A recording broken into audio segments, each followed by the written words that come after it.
தண்ணீரில் அபிஷேகம் நீரில் அலங்காரம் அதிரூபம் கொண்ட முருகன் நீ புரியாமல் அடியேனும் பிழை 100 செய்தாலும் பொறுத்தருளும் செல்வக்குமரன் பொய்யார மயிலேறும் காட்சி எழியாவும் ஒளி வீசும் தெய்வாம்சமே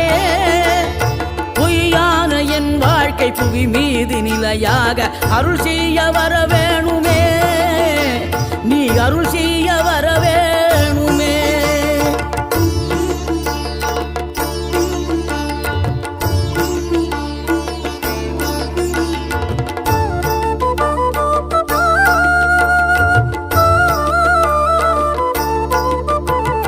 இகழ்தலையும் புகழ்தலையும் ஒரு முகமாய் கருதும்படி செவி உரைத்த முத்துக்குமரன் நீ வறுமையையும் வளமையையும் சமநிலையை உணரும்படி மதி கொடுத்த